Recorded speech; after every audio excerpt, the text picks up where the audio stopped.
every exam is board exam, especially I'm talking about the 10th class student. ऐसा अगर लेंगे कि भाई every exam is board exam, तो it will improve your performance in different levels. और different level का मतलब है whether we are going to conduct PT1 half yearly or PT2 or MCQ in the last of the each and every month. So take it very seriously. Okay, now come to the point. अब पहला जो ये chapter है, it is compulsory. अभी till date now it is compulsory one. इसके लिए it is compulsory यानी कि चैप्टर है for board exam. ये दो है मेन कंपल्सरी है जो लास्ट ईयर की I am talking about the last year information as per the last year information. कौन सी इंफॉर्मेशन के लास्ट ईयर केवल 2 chapter for compulsory for the board exam. First one is rise of nationalism in Europe and another one is nationalism in India. So they were the 2 chapters previously last year, ठीक है ना. लेकिन it में change in future. तो ये तो मेरे हिसाब से ये 2 chapters will be asked in your board exam if they are organised. लेकिन जो भी आपका ये टेस्ट हो रहा है वो सब उसको टेक इट वेरी सीरियसली. ठीक है बच्चों, ओके चलो. हाँ, वन जो आप कह सकते हैं जो फीचर है वो इसमें इंक्लूड हो गई है. मैं थोड़ा सा समराइज कर दे रहा हूँ आपको. तो picture based questions are asking in board exams nowadays. Picture based everybody knows I think so. लेकिन मैं रिमाइंड करा रहा हूँ आपको, जितने भी पिक्चर दिए, whatever pictures are given in your chapter, तो उनको अच्छी तरह स्टडी करना है. And whatever informations are provided in your text book, तो you have to read with very careful manner, क्योंकि so many questions may be frame out from that particular picture. तो जब उसमें से कोई क्वेश्चन फ्रेम करेंगे या कोई उसमें से क्वेश्चन आ जाएगा, अगर आपने पिक्चर को देखा नहीं ढंग से, ठीक है ना, अगर आपको पिक्चर को देखा नहीं, हाँ 40 मार्क्स का होगा ये. इब्तिदा पूछ रही है ना, Ibtida is asking that will be in 40 marks. हाँ मैं बच्चे 40 मार्क्स का, ठीक है. हाँ, तो वो क्या है, जो पिक्चर बेस्ड क्वेश्चन आते हैं, तो पिक्चर दी रहेगी, अब पिक्चर से रेडी 2 और 3 मार्क्स के क्वेश्चन, 1 मार्क्स के question they may ask. For example in this particular जो चैप्टर है जो हम अभी स्टार्ट करने वाले हैं, तो rise of nationalism Europe, in first page itself there is a picture. एक पिक्चर दी है, ये देखो आप. अगर आप if you are having book with you, तो प्लीज रेफर योर बुक. मैं यहाँ भी दिखा दूंगा, लेकिन please refer your book. I am going to read out from your chapter only. इसमें क्या किया है, दिस पिक्चर इज क्रिएटेड और this picture was created by the Frederic Sorrieu in 1848. तो अब ये इसमें से क्वेश्चन यहीं से बन गया. अभी मैंने 2 ही वर्ड पढ़े हैं, केवल 2 वर्ड में से ही 2 क्वेश्चंस में बी फ्रेम आउट. फ्रेम क्या हो जाएंगे, when this picture is created, तो आ जाएगा आंसर. क्या हो जाएगा आंसर, क्या हो जाएगा 1848. When this picture was created bye artist, तो उसका आंसर आ जाएगा 1848. लिख लो चाहे से. When the above picture is created, तो इसका आंसर आ जाएगा this picture was created in 1848. तो 1 मार्क्स का आंसर इस तरह का हो सकता है. लिख लिया करो, जब भी मैं इस तरह की बातें करता हूँ लिख लिया करो, बेटर है लिख लो, ठीक है ना. हाँ, तुम बड़े बच्चे हो तो लिख सकते हैं आप. हाँ, तो in 1848 that picture was created. by whom it is created, यानी कि who was the creator of this particular picture और artist. तो आर्टिस्ट का नाम दिया है सबसे पहली लाइन में, सेकंड वर्ड है Frederic Sorrieu. Frederic Sorrieu created this picture. दूसरा आंसर आ गया, who created this picture. तो आप लिखेंगे उसका answer, Frederic Sorrieu created this picture in 1848. अगर मान लिया कंबाइंड पूछा जाए तो कंबाइंड लिख देंगे उसका आंसर. अगर सेपरेट पूछा जाए तो you have to given the separate answer for separate question. अगर मान लिया अलग अलग पूछा जाए, तो ये 2 क्वेश्चन यहीं पर हो गए. 2 सेंटेंस, अभी एक सेंटेंस कंप्लीट नहीं हुआ और ऑलरेडी आपके 2 क्वेश्चन बन सकते हैं. एक तो दिस पिक्चर वाज क्रिएटेड, तो डेट आ सकती है 1848. By whom it was created, और आप artist of this particular picture, name of the artist, तो name of the artist is given first line itself, Frederic Sorrieu, clear हो रहा होगा। तो मैं सबसे पहले जो मैं बता रहा हूँ सब मैं धीरे धीरे क्लियर करता जा रहा हूँ। हाँ, तो उसके बाद लिखा है he was belong to the which country, that particular artist who created this above picture, तो he was belong to the which country, तो कंट्री का नाम पूछ सकते हैं। हाँ देखो बच्चा नाम, हाँ ये इब्तिदा कह रही है यस, ये इब्तिदा कह रही है यस फ्रेंच आर्टिस्ट था। तो ये देखो इन्हीं से यानी कि 3 वर्ड है तो 3 क्वेश्चन यहीं पे फ्रेम हो गए आपके, ठीक है ना। तो मतलब हर एक सेंटेंस को हर एक लाइन को आपको पढ़ना है विद केयरफुल मैनर, मतलब टॉप मोस्ट केयरफुल रह करके आपको उसको तैयारी करनी है। फिर मैं अब इससे आगे से बढ़ने से पहले तो मैंने थोड़ा सा इंट्रोडक्टरी पार्ट आपको बताया, अभी मैं बता रहा हूँ जनरल आइडिया, देखता हूँ मैं कितनों को आता है या कितने कुछ आंसर दे पाते हैं। हमने जब ये नेशनलिज्म इंडिया पढ़ा था तो हमने नेशनलिज्म की डेफिनेशन यानी कि हमने बहुत सारे तरह से उसे एक्सप्लेन किया था नेशनलिज्म। तो नेशनलिज्म यहाँ भी है, और nationalism that particular term was also associated. अभी एक 1 मिनट बेटा साक्षी एक बोलना जरा, अभी 1 मिनट मैं चांस दूंगा भी बोलना। हाँ, तो हमने नेशनलिज्म की डेफिनेशन बहुत सारे तरीके से आपको बताई थी। अगर मान लिया जब स्टार्ट मैंने किया था बी में भी और में भी आई थिंक सो, और बाद में later on it was completed by the प्रशासन। मैंने अपने ए वाले में तो शायद मैंने सारा कंप्लीट करवा दिया था, खैर कोई बात नहीं, जो भी कंप्लीट हो गया मतलब तुम्हारा चैप्टर। तो अब मैं पूछने वाला हूँ what do you understand by nationalism. Nationalism समझते क्या है? Yes raise your hand first of all, who can answer it, raise your hand, one option is there. सारे बोलेंगे तो क्या होगा? हाँ क्या नहीं बेटा आप बोल के बताओ, तो पढ़ने में मुझे आगे जाना पड़ता है, फिर पढ़ भी नहीं पाता, इसलिए खत्म हो जाता है। हाँ yes tell. Nationalism spreads when people accommodate to live together and understand that they were a part of all the nation, or no diversity is required in a nationalism. Okay, who is talking? Ipsita. Sadhana. और साधना, हाँ okay. Make it correction, थोड़ा सा little bit correction is there. क्या correction है इसमें? There is no diversity, आप कह रहे हैं ना, तो देयर इज नो डाइवर्सिटी मतलब diversity is available in everywhere nowadays. ये सेंटेंस जो साधना तुमने बोल रहे हो बच्चे, देयर इज नो डाइवर्सिटी, तो diversity may be there but they are ready to live together, और they are ready to accommodate each and everyone. There is no dispute on the basis of their diversity. Diversity is, of course, nowadays diversity is must, यानी कि diversity feature है, it is common for each and every nation। यानी कि जैसे मान लिया suppose मैं बता रहा हूँ अभी मैं बता रहा हूँ आपको एग्जांपल दे रहा हूँ साधना, जैसे इंडिया इज नेशन, नेशन है ना, नेशन स्टेट है हमारा, नेशन स्टेट में और आप कह सकते हैं जो अदर स्टेट है उसमें अगर डिफरेंशिएट करना पड़े तो नेशन स्टेट का मतलब है we are having the fixed boundary, fixed frontiers we are having, and we are ready to accommodate each other instead of we are having the various diversity within the country.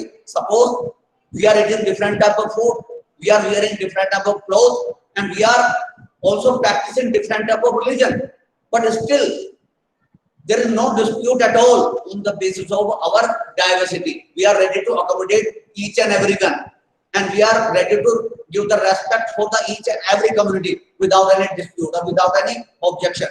So that feeling, यानी कि of course every nation is having the diversity.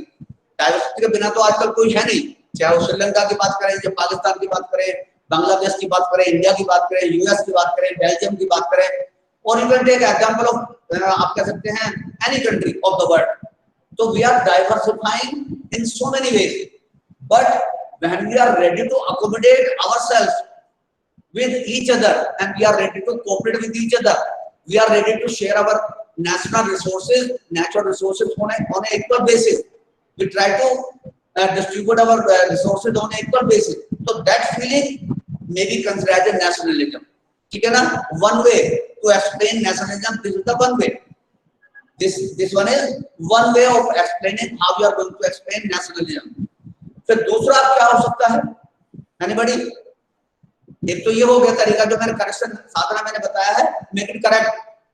Diversity of course we are having, everybody is having diversity, but if you are fighting with each other तो ये क्या हो जाएगा, it is against the nationalism. If we are fighting with each other on the basis of our diversity, अगर basis diversity के ऊपर fight कर रहे हैं, we are not ready to accommodate, we are not ready to आप कह सकते हैं एक्सेप्ट देयर डाइवर्सिटी, तो क्या हो जाएगा, it is against of the nationalism. Nationalism होता नहीं है फिर ऐसे चक्कर में, ठीक है ना। तो make it clear.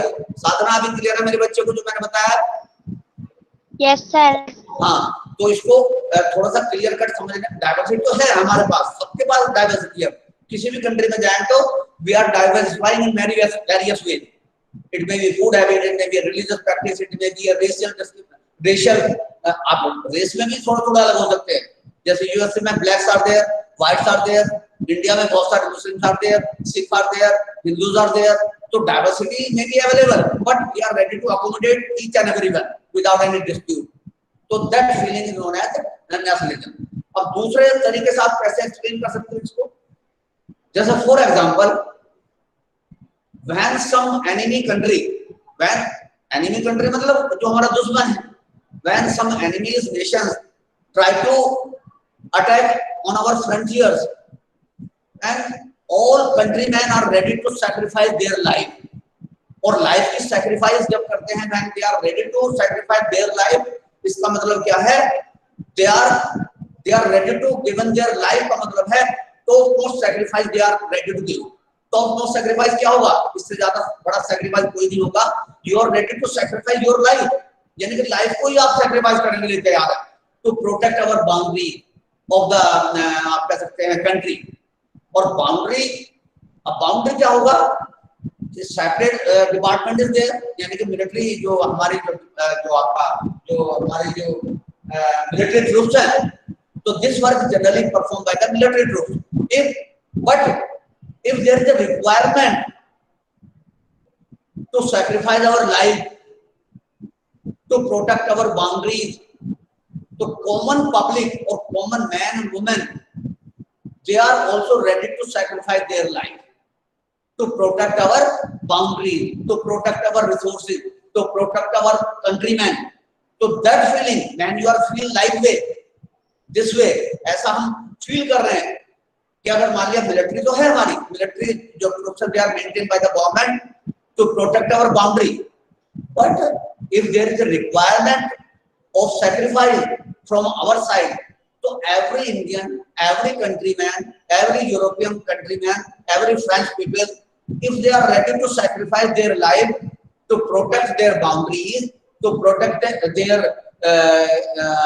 Human resource, or to protect their natural resources, and they are ready to sacrifice their life, so that particular approach is considered as, मैंने क्या बताया अभी, nationalism. It is a true nationalism, ठीक है ना। वो जो point हम पहले डिस्कस किए थे वो तो सेकेंडरी है, लेकिन ये सबसे पहला है कि everybody is, आप कह सकते हैं, ready to sacrifice their life if there is a requirement to protect our boundaries or frontiers, ठीक है ना। ये ट्रूली सेंस में ये नेशनलिज्म की डेफिनेशन हो सकती है जो मैंने अभी बताई है, ठीक है ना। हाँ बेटा, ये कौन ये नहीं, ये विकास कुमार मेघवाल, ये क्या है, आउटसाइड एटॉमिक एनर्जी, ये तो स्कूल, ये तो डिनाई कर दूं मैं इसको, कोई बच्चा दूसरा है। हाँ मेरे बच्चे, तो ये जो डेफिनेशन मैंने बताई है इजी है और बहुत अच्छी डेफिनेशन है नेशनलिज्म की। जब भी आएगी यू कैन एक्सप्लेन दिस पे, ज्यादा नंबर का आ जाइए तो आप जो दूसरा पहला एग्जांपल हमने डिस्कस किया था, यानी कि we are having great diversity within the country, but we are ready to accommodate ourselves within the country without any dispute, तो that is also a good indicator of nationalism, ठीक है ना। तो nationalism का approach, हाँ yes yes tell, हाँ साधना, you want to say something? Sadhana, you want to say something? बच्चे साधना से हो सुनो, साधना मैं तेरी वेट कर रहा हूँ मेरे बच्चे, साधना बोलो बेटा, मैं आगे तभी बढ़ूंगा जब, हाँ साधना बोलो, Sadhana, you want to say something? अरे से यस और नो तो बोलना साधना। बच्चे तुमने अभी माइक तुम्हारा वाइब्रेट हुआ था, नहीं आगे बढ़ो तो बोला करो without any hesitation. If you want to say something tell me. Sadhana बेटा मैं आगे बढ़ूं? हाँ तो अब ये बोल रहा है कौन है? ये कौन है? अनुष्का बोल रही है शायद, मुझे लग रहा है, और बोला था साधना ने पहले। चलो खैर मैं आगे बढ़ता हूँ। हाँ तो नेशनलिज्म की जो सिंपल एक मैंने डेफिनेशन बताई है, इसको रटने की ज्यादा जरूरत नहीं होती। अगर मान जा सपोज आप अपने वर्ड्स को इधर उधर करें, लेकिन आपको उसका जो मेन सेंट्रल आइडिया है वो याद आना चाहिए जो हम कहना चाह रहे हैं। ठीक है ना? ठीक है। हाँ चलिए आ जाओ इस पे, पिक्चर पे। जो पिक्चर हमने इससे पहले जो हमने बताना शुरू किया था, तो पिक्चर बेस्ड क्वेश्चन में बहुत सारे क्वेश्चन बन सकते हैं, जैसे मैंने अभी बताया। जैसे who created this drying of this picture, तो ये फ्रेंच आर्टिस्ट है, फ्रेडरिक सरी उसका नाम है, और कब हुई? 1848 में। तो 3 क्वेश्चन पहले लाइन में से आपके फ्रेम हो सकते हैं 1 बढ़ के। ठीक है ना? फिर दूसरा आगे है prepare the series of 4 prints visualising the history of world made up democratic and social republics, and he called them, यानी कि social democratic republic। अब democratic republic से मतलब क्या है? Republic, what do you mean by republic? एक काम आई है इसमें, डेमोक्रेसी के बारे में सब जानते हैं, everybody knows about the democratic country, but what do you mean by republic? Republic जानते हैं क्या होता है republic? India is a republic country। हाँ गणतंत्र, वो तो हिंदी में ट्रांसलेशन हो गया। It is Hindi translation of Republic. संविधान की स्थापना। संविधान की स्थापना। Yes sir. हाँ तो रिपब्लिक का मतलब है यहाँ पर द रूल ऑफ लॉ, पहली बात तो है, and whatever rules are created by the countryman, तो we are accepting these rules and regulations in the form of ये क्या है? जो हमारे whatever rules and regulations are created by the group of people, or they are accepted by the entire society within the country, so that particular set of rules is known as the set of rule, the book of set of rules is known as the dash। क्या होगा answer? अरे set of rules की जो book रहती है it is known as with dash। क्या नाम से जानी जाती है वो set of books? कॉन्स्टिट्यूशन। बहुत देर में जवाब आया। तो क्या है? जो सेट ऑफ रूल्स हमारे रहते हैं, तो when we are accepting that particular set of rules and we are ready to follow certain rules and regulation which are describe और prescribe in that particular book, तो दैट पर्टिकुलर जो approach है it is known as the republic. Republic का मतलब है when we are getting all the power from the public, whenever rulers are getting their power from the common man। common man का मतलब यहाँ पर common man का मतलब है from the adults, from the voters। ultimately they are getting their power from where they are getting their power? They are getting their power from the voters। once they are elected as a MP, once they are elected as a MLA, and they are entitled to take entire decisions regarding our country, regarding our state। ठीक है ना? तो this particular power is considered as democratic and republic. ठीक है? Democratic and republic. जैसे India is a republic country, ठीक है ना? क्योंकि इंडिया में एक सेट ऑफ रूल्स है, and that book is considered as constitution of India, and we are ready to follow that particular set of rules. ठीक है ना? तो then we call that particular country those who are running by the constitution, those who are following the certain rules and regulations, तो that particular country may be considered as a republic country. ठीक है ना? Because their representatives are elected by the voters or by their countrymen, by their citizens। ठीक है ना? आगे बढ़ो। हाँ, the first print of series shows the people of Europe and America, men and women of all ages and social classes, marching a long train and offering the homage of the Statue of Liberty। The Statue of Liberty everybody knows। जैसे यहाँ पर हमारा India gate है, the gate of India है, ये बहुत सारे हैं ना जो हमारे जो सिंबल है एक तरह से। तो statue of liberty is also symbolise, तो आप कह सकते हैं लिबरल लिबर्टी, ये सिंबलाइज किसका? सिंबल किसका? Liberty. All man and women are liberal. and they are Sir? हाँ बोलो बोलो, yes tell। Sir actually liberal होता क्या है? हाँ अच्छा, पीपल होते कैसे होते हैं? एक मिनट।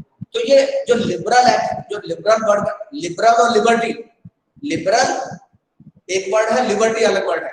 तो लिबरल का मतलब है when we are having the soft approach towards anything, towards established principles, तो that is liberal। जैसे फॉर एग्जांपल लिबरल का मैं बता रहा हूँ, साधारण सुन। लिबरल का मतलब यहाँ है you are soft in our attitude, you are soft or you are ready to accept some changes, suppose some changes are there, तो you are ready to, you are happily, आप कह सकते हैं accepting the changes, तो you are liberal from your attitude। सुना आपने? समझ में आ गया? Yes, sir. जैसे सपोज some teachers और जैसे myself, I am ready to accept your, आप कह सकते हैं existence, I am ready to discuss with you without any pump and shout, without any making any type of noise, so then I am liberal from my attitude because I am ready to listen each and every child, those who are attending the class। तो इसका मतलब क्या हो गया? इसका मतलब क्या हो गया? I am very much liberal because I am ready to accept your voice, I am ready to listen your problem and I am try to sort out your problem। तो इसका मतलब क्या हो गया? Those are doing all these practices जो मैंने अभी बताई हैं, तो these जो आप कह सकते हैं जो टीचर हैं या पेरेंट्स में भी देयर, तो वो क्या हो जाएंगे? Your parents are liberal because they are taking your advice. ठीक है ना? आपकी एडवाइस लेते हैं हम हर मसले पर या हर चीज पर आपके एडवाइस लेते हैं, तो इसका मतलब they are liberal from their attitude, they are ready to accept your suggestions in a particular issue. ठीक है ना? ठीक है? तो ये तो हो गया लिबरल का मतलब। अब होगा लिबर्टी। लिबर्टी और liberal they are very much connected with each other, यानी कि दोनों क्लोज हैं दूसरे के। लिबर्टी का मतलब है you are having the liberty to ask any type of question during the classroom teaching, so it is liberty, you are having the liberty। ठीक है ना? और लिबरल का मतलब माता you are allowed to ask any type of question because I am liberal का मतलब your parents may be liberal, your principal may be liberal because they are allowing you to speak something, यानी कि बिना किसी hesitation के they are allowing you to ask any type of questions regarding your chapter, regarding your syllabus, so they are liberal from their attitude and you are having the liberty to ask, you are having the freedom to ask, so liberty always related to freedom। ठीक है ना? ठीक है ना? Yes, sir. हाँ, Yes, sir. तो liberty का मतलब समझ गए और लिबरल, थोड़ा दोनों इंटरकनेक्टेड हैं। बोथ जो आप कहते हैं जो वर्ड्स हैं they are very much interrelated to each other, यानी कि they can't be separated from each other. बोलने का तरीका और उसको एक्सप्लेन करने का तरीका थोड़ा चेंज हो जाता है, बस उतना। ठीक है ना? अब आ जाओ इस पे। हाँ, तो ये मैं अभी पढ़ के बताया था, marching a long train and offering the homage of the statue. Homage का मतलब रेस्पेक्ट, एक तरह से respect, they are trying to pay the homage for the statue of liberty। और वो क्या कर रहे हैं? मैन और वुमेन, जैसा आप देख रहे हैं, जो so many men और women are marching towards the liberty of the statue in a train। in a train का मतलब in a queue, ट्रेन का मतलब यहाँ पर है क्यू। क्यू का मतलब बड़ी लंबी सी लाइन है and they are marching towards this particular statue। ठीक है ना? और स्टैचू में आप देखेंगे, अगर स्टैचू क्लियर कट दिखाई दे रही है तो please refer your book. This is a lady figure, जो स्टैचू ऑफ लिबर्टी है, it is a lady figure है, मतलब एक वुमेन दिखाई है। तो she is holding in one hand torch, it is a source of enlightenment, यानी कि नॉलेज का एनलाइटमेंट का मतलब है यानी कि it is a symbol of knowledge, यानी कि एजुकेशन और आपका साइंटिफिक डिस्कवरी उसकी तरफ इंडिकेट कर रही है। एनलाइटमेंट, टॉर्च दिखा के, torch in one hand and another hand you can see a long paper is there। this long paper is considered as a charter का मतलब है some demands, some rules and regulations are described on that particular hand। ठीक है ना? whatever paper she is holding with another hand, तो she is holding some charter, charter का मतलब यहाँ पर है सम रूल्स एंड रेगुलेशन, ठीक है ना। तो अलाइनमेंट फ्रॉम वन हैंड और other hand it is creating the some rules and regulation, यानी कि we should govern our country with the alignment, और दूसरा है there is a requirement to make the certain rules and regulation which are very much favorable for the common people. So we should create some rules and regulations in the favor of entire community. ये कहना चाह रहा है, इस statute में ये बताना चाह रहा है। क्लियर है? आगे बढ़ूं? अरे आगे बढ़ूं? Yes, sir. ठीक है, ओके। इसमें two terms are given, absolutist की जो राइट हैंड साइड में small paragraph is given in colourful paragraph, उसमें डेफिनेशन उसकी सीधी सीधी दी है। It is given definition directly in your book, सीधा सीधा। तो एब्सोल्यूटिस्ट की मैं पूछूं या ना पूछूं, मैं बताऊं या ना बताऊं, you have to note down in your notebook. आप उसको नोटबुक में नोट कर लेंगे। क्या है देखो, ये लिटरली एक गवर्नमेंट और system of rule that has no restrictions on the power of exercise, यानी कि उसमें यानी कि जो गवर्नमेंट एजेंसी हैं तो they are totally free to take any type of action in favor of, एक तरह से किसके फेवर में लेंगे, सोसाइटी के फेवर में। there is no restrictions at all, they are free to take entire decision। ये हो गया। उसके बाद दिया है यूटोपियन, यूटोपियन दिया है, उसमें उसकी भी डेफिनेशन किया है। जो बोल्ड राइटिंग है, whatever words are given in your book in bold writing, especially I'm talking about the history book, so their meaning is generally given in the left hand side either sometime or rather they are given in the right hand side। तो utopian का क्या मतलब है? A vision of the society that is so ideal that is unlikely to actually exist, यानी कि वो ऐसा ideal है, इतनी आइडियल, जैसे आइडियल का मतलब है कि आप उसको बुक में तो कह सकते हैं this is the ideal situation, लेकिन कभी वो ऐसे situation generally we are not capable to find out the certain ideals, वो आइडियल मिलेंगे नहीं। जैसे हम कहने लगे कि no countries और after that India is not having any type of dispute, तो इसका मतलब क्या है? वी आर फॉल्स समवेयर, क्योंकि हम क्या है, we are ready to accommodate each and everyone. European country अगर मान लीजिए बोलने लगे we are not having any type of dispute within the society और there is no up and down in the economical status of the society, अगर वो बोलने लगे ऐसे और वो भी बोलने लगे there is no discrimination at all in our country, whether it is set by the US, whether it is set by the UK or whether it is set by the any other country, तो इसका मतलब क्या हुआ कि they are false, यानी कि जो इस सिचुएशन जो मैं बोल रहा हूँ कि there is no dispute in our house, there is no dispute in our country, ठीक है ना, there is no discrimination in our country, अगर ऐसा कोई बोलता है that means ये false है, this is the ideal situation, ठीक है ना। तो इसकी डेफिनेशन आप वहां से लिख लेंगे and come to the next point.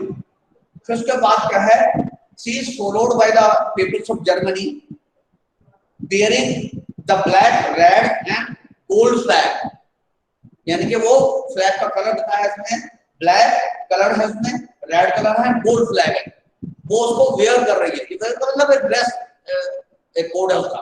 फिर उसके बाद है at the time when the Sorio मतलब Frederick Sorio created this image, the German people did not yet exist the United Nations. The flag they carry is an expression of liberal hopes in 1848. Liberal hopes का मतलब यही है, liberal का मतलब है जो मैंने अभी बताया था, they want to liberalize themselves from the existing आप कह सकते हैं सिस्टम। एक्जिस्ट सिस्टम क्या होता है? तो ज्यादातर most of the country were governed by the monarch और डिक्टेटर और मिलिट्री रूलर्स, ठीक है ना, और ऑटोक्रेटिक रूलर्स। तो वो कंट्री क्या चाहते थे? They want to liberalise themselves from the monarchy system, they want to liberalise from the dictator, they want to liberalise from the zamindar sometime in India like India, ठीक है ना। तो वो क्या है? They want to liberalise themselves from the existing powers because these powers were not ready to listen their voice. Whatever decision taken by these powers, so there is no scope for the discussion. जैसे monarch है, dictator है, तो whatever decision taken by the monarch, monarch का मतलब है राजा और रानी।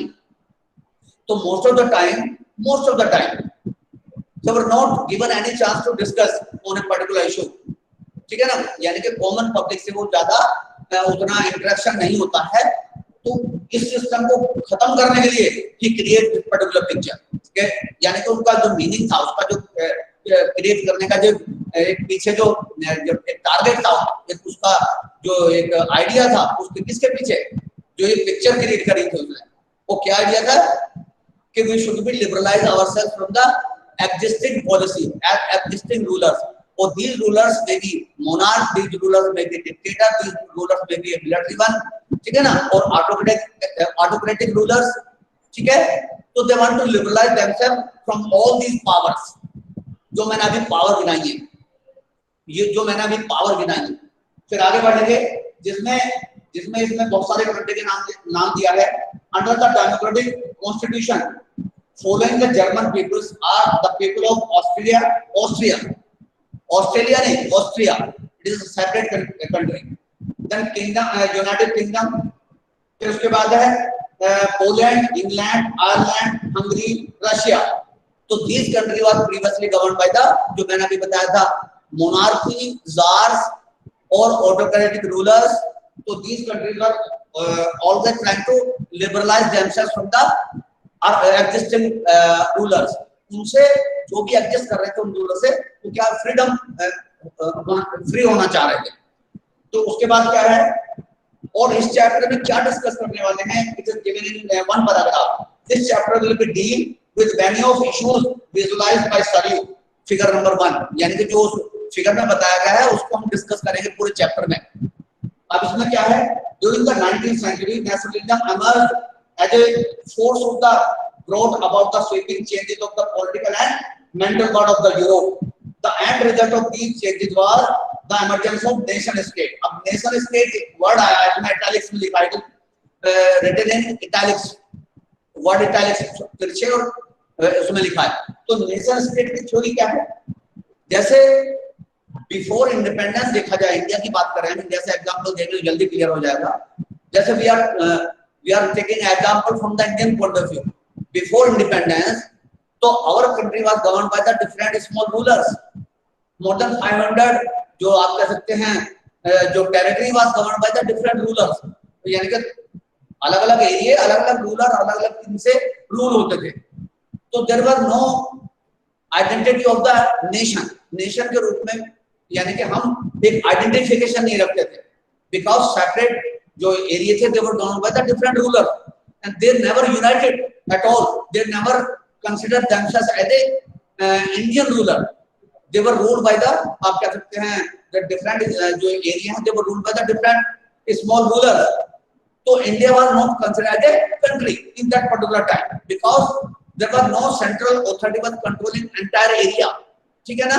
तो जैसे ये entire area was not controlled by the single authority just before independence, they were governed by the small chieftains, ठीक है ना, some small area मतलब उनको गवर्न कर रहे थे। तो वो सब क्या है, नेशन, यानी जब हम अब क्या है, नेशन स्टेट का मतलब है we are declaring our nation as India and nowadays we are consider ourselves as a nation state, क्योंकि each and every state is handle or control under one central agency।